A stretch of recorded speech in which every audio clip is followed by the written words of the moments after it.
Absolument, j'avais jamais vu ça. Comme vous pouvez le voir derrière moi, des orages violents se sont abattus sur Louisville jeudi soir. Au lendemain, certains citoyens n'ont pas le choix de constater les dégâts. Ma femme m'avait appelé, elle avait dit que les chariots à foin étaient virés à l'envers dans le champ. Je le croyais pas, il n'y a pas de prise là-dedans. Il y avait 4 chariots de virés à l'envers, 3 ici, puis un sur le bord du fossé là-bas. Jamais dans votre vie, vous avez pensé? J'ai jamais vu ça, j'aurais jamais pensé que ça virait à l'envers, il se pesait, ça. Son scrap, là, son tout croche-gueule, celui qui est là-bas, là, il est fini. Puis j'en ai un autre que j'ai emmené, là. C'est fini raide. Il n'y a pas personne de blessé, c'est ça qui est important. Les animaux sont tous sains et saufs.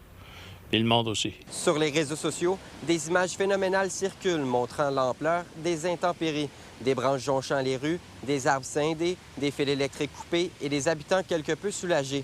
Voici le portrait actuel à Louisville. Mais quand on a vu arriver les nuages, on n'a pas tardé. Puis c'est ça, on s'est mis à l'abri, mis à part notre arbre bicentenaire qui est tombé. C'est un peu désolant, mais qu'est-ce que vous voulez? Ça arrive.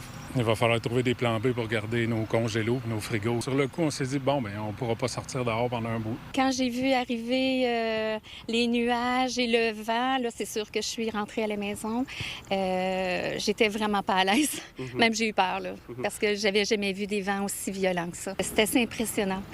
Fait que assez pour rester à la maison, question que ça passe, puis après, regarder tous les dégâts, malheureusement. On se rend compte qu'il y a plein de débris un peu partout, donc à peu près 30 pieds de toiture là, sous la largeur du bâtiment qui a été soufflé par le vent. Présentement, on est en mesure d'urgence, donc il faut étancher pour la période des vacances estivales. La construction va être fermée, donc rapidement, ce qui est important, c'est de sécuriser les lieux là, pour s'assurer qu'il n'y a pas plus de dommages. En date du 3 juillet, vers midi, quelques centaines de foyers n'avaient toujours pas d'électricité. Malgré tout, Hydro-Québec a déjà commencé les travaux sur le terrain. Ici et là, bien, ça va se faire. Le courant, mais Hydro-Québec travaille pour ça. Là. On ne peut pas dire Hydro-Québec, qu'est-ce qui se passe? Ils font le maximum qu'ils peuvent faire. L'escouade, ils sont là présentement. Il y a peut-être 2-3 camions dans la ville. Ils font leur possible. Donc, il faut être patient. Bien sûr qu'on ne donne pas d'argent. On n'a pas d'argent. Bon, mais de l'aide, comme vous dites. Les pompiers sont là, la sûreté. On est ici. Les gens sont dans le besoin, mais on est là. Mais on ne peut pas offrir plus, là. On ne peut pas bâtir une maison puis la payer. Pas du tout. Mais on est là en support. En support technique et moral et mental, on est là. Les quelques personnes rencontrées aujourd'hui ont encore en tête les conséquences de l'ouragan Déby. Mais cette fois-ci, plus de peur que de mal. En Mauricie, Nicolas Bergeron pour Nouveau Info. Appel à la vigilance à la TUQ. Un groupe de jeunes âgés de 10 à 15 ans aurait commis plusieurs méfaits, dont des introductions par effraction et des vols. Avec le début des vacances, la Sûreté du Québec rappelle l'importance de verrouiller les portes de la maison, même quand on est à l'intérieur. L'installation d'un système d'alarme est même recommandée. Une dizaine de plaintes et de signalements ont été enregistrés dans le secteur au cours des derniers mois. Oui, là, on peut s'amuser, mais il y a quand même des choses à ne pas faire. Donc, détruire la propriété des autres personnes, s'introduire, faire des méfaits. Si on voit que, exemple, le comportement de nos enfants change un peu, peut-être leur habitude va changer, leur sac d'amis change aussi également. Donc, c'est peut-être des petits signes, là, peut-être avoir une bonne discussion avec eux. Tout indique que le projet de 250 logements annoncé l'an dernier sur le terrain de l'ancienne bétonnière à Trois-Rivières est abandonné. Le lot entre le cégep et l'université, vacant depuis une vingtaine d'années, est de nouveau à vendre. Le prix demandé est de 7,5 millions de dollars, alors que l'évaluation municipale s'élève plutôt à 1,5 million. La Ville estime qu'il s'agit d'un emplacement de choix pour du développement immobilier. C'est sûr que c'est un endroit qui est idéal là, pour développer. Ce n'est pas un boisé d'une grande valeur. C'est une ancienne friche industrielle et puis c'est super bien situé là, à 2 pas de l'université, du cégep. On connaît la hausse démographique des 2 institutions dans les prochaines années.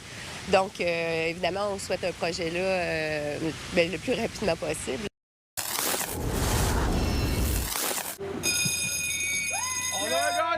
Après 119 ans d'existence, l'Expo de Trois-Rivières change sa formule.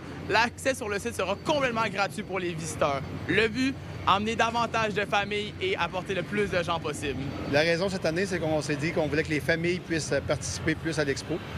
C'est les manèges qui attirent beaucoup de monde, mais les parents, souvent, n'en font pas de manège. Ce qu'on voulait, c'est que les parents accompagnent les enfants sur le terrain. C'est une bonne nouvelle, effectivement, oui. C'est c'est sûr que c'est plus facile pour un parent quand il y a un bracelet et que les enfants peuvent y aller de façon illimitée. Ça me permet d'être là, puis eux autres, ils peuvent s'amuser en masse, c'est ça l'important. C'est une bonne chose, d'après moi, ça va attirer plus de monde. L'expo mise directement sur le nombre de visiteurs et sur les dépenses faites sur le site. Une bonne nouvelle pour les familles. Je pense que c'est là où ça va être la pérennité de l'expo, davantage que de rester dans le modèle qui était précédent. C'est quand on s'adapte qu'on est en mesure de grandir puis de durer dans le temps, plutôt que de rester campé dans sa position. C'est un avantage, je crois, qui va être l'élément charnière pour les années qui vont venir. En fait, quand on a fait un recensement l'an passé, puis on a pris tous les critères de ce que les gens nous demandaient au niveau des animaux, qu'ils voulaient changer, en avoir moins, avoir plus de petits animaux, plus accessibles aux familles Trois-Rivières. Fait qu'on a agencé nos choses pour que ça corresponde aux demandes du public. Puis la tarification, c'est un gros irritant. Fait que les gens ils venaient déposer leurs enfants à la porte, puis sans rentrer. Fait que là, on s'est dit, tant qu'à voir les enfants, eux autres vont payer le manège quand même, mais les parents vont rentrer comme visiteurs, tout simplement. C'est juste ça le pari qu'on a fait. Là. Je veux pas, il en reste plus, fait que le monde va chercher à faire le tour, là, dépenser aussi sa nourriture puis tous les vêtements. Là. Ça nous donne des options aussi, dépendamment du temps qu'on a. L'expo de Trois-Rivières a ouvert ses portes ce jeudi et continuera ses activités jusqu'au 11 juillet. À Trois-Rivières, William Gemme pour Nouveau Info.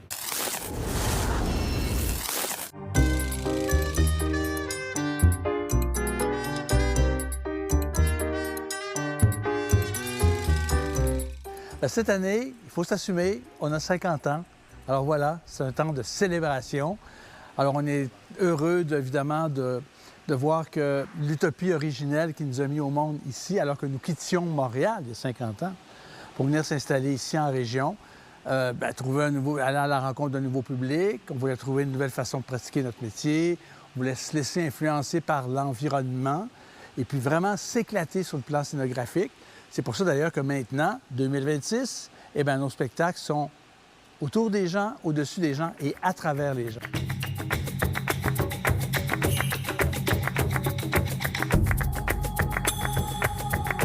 Alors, ça demande des équipements techniques assez sophistiqués parce que le son est qualité IMAX spatialisée, beaucoup de multimédia, musique originale, bien sûr. Alors, évidemment, on a beaucoup, et toutes ces marionnettes géantes qui vont raconter une histoire incroyable, la folle épopée de M. Paul en 1h20. Et ça, c'est pour notre public intergénérationnel.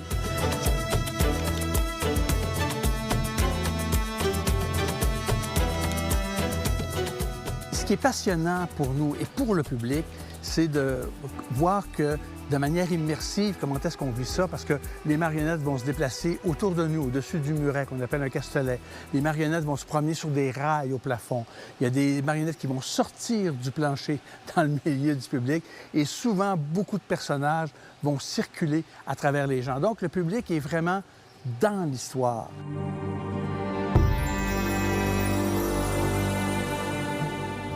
On est quand même les seuls à proposer une salle comme ça, de manière immersive, avec nos bancs pivotants. Là, évidemment, c'est merveilleux, c'est la canicule, mais soirée fraîche, on a la bretelle chauffante au siège. Le tuyau blanc que vous voyez à chaque dossier, c'est une bretelle chauffante.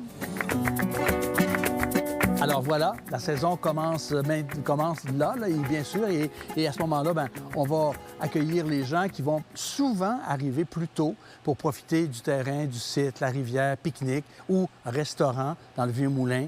Les gens peuvent manger et profiter d'un repas sur la terrasse. Il y a notre centre d'interprétation aussi où des marionnettes à la retraite sont là et les gens peuvent voir des marionnettes d'anciennes productions. Des étudiants en théâtre vont raconter brièvement comment on fonctionne, comment on travaille, comment on s'est retrouvé aussi beaucoup ces dernières décennies à l'international, Norvège, Japon, Singapour, Mexique, Chine, Taïwan. Alors, on donne ces informations-là. Le public est très curieux. Donc, c'est vraiment cette façon-là de profiter d'une soirée magique et unique.